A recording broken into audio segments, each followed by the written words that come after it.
bereko ikastaroetan askotan edukia eta informazioa argitaratu behar izaten dugu. Eta ohikoa izaten da eduki hori PowerPoint, Word, PDF edo antzeko formatuetan ematea. Badago dena den baliabide bat horretarako aproposagoa dena, orria edo web orria. Orriak testuarekin batera irudiak, estekak, PDF-tara loturak, bideoak, aurkezpenak eta orokorrean edozein web 2.0 baliabide argitaratzeko aukera emango digu. Eduki hori nahiko laburra bada, hau da web orri batean jaso litekena, web orria edo orria erabiliko dugu. Baina orri gehiago behar baditugu, adibidez hemen bezala, horretarako liburua erabiliko genuke. Ikus dezagun nola sortu orri bat urratsez urrats. Lehenik eta behin orria sortuko dugu. Gehitu jarduera, orria eta gehitu. Izena ipiniko dugu, deskribapena, eta hementxe testua idatziko dugu.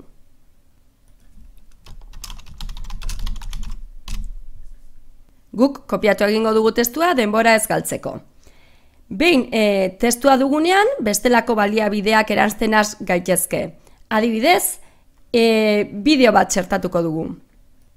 Bideoa YouTubeen igota izango dugu, share botoiari emango diogu, eta hor, embed edo enbotatu edo txertatu.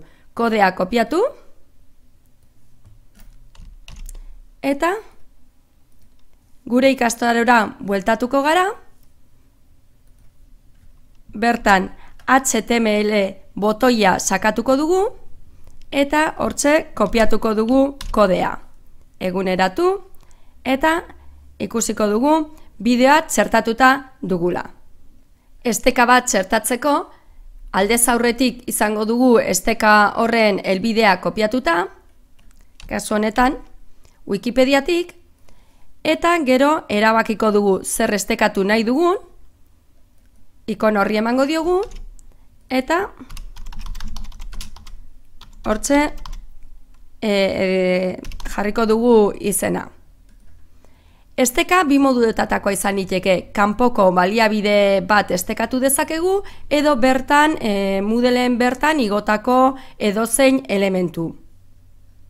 Moodleen bertan daukagun PDF bat edo edozein artxibo estekatu nahi badugu, hautatuko dugu terminoa, eta gauza bera egingo dugu. Ikona hori sakatuko dugu, baina kasu honetan kopiatu beharren hemen helbidea, honi emango diogu, eta hementxe daukagu aukera, gure Google Docsetik edozein dokumentu estekatzeko, Dropboxetik, kasu honetan, igota dugun PDF bat estekatuko dugu.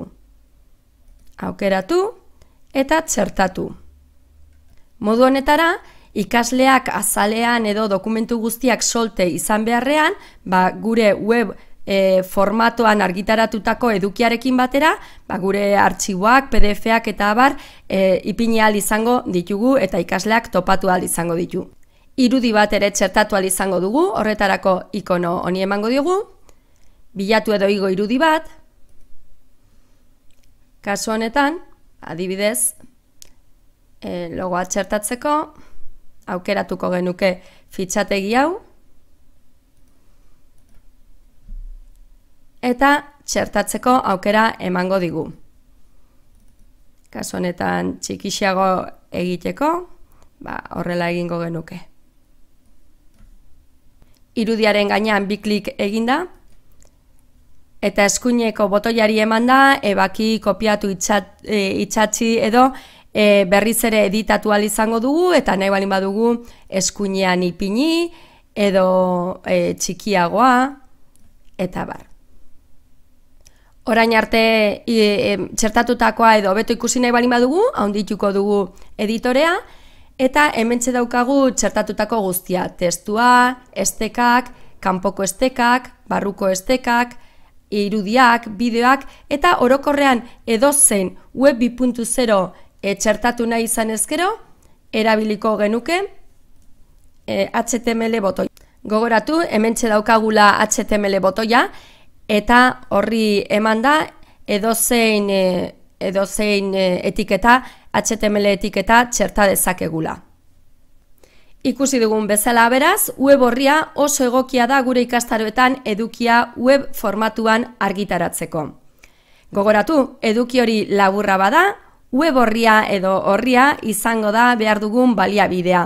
Eduki hori orri bat baino gehiagokoa bada, hau da luzexeagoa bada, liburu bat sortuko dugu.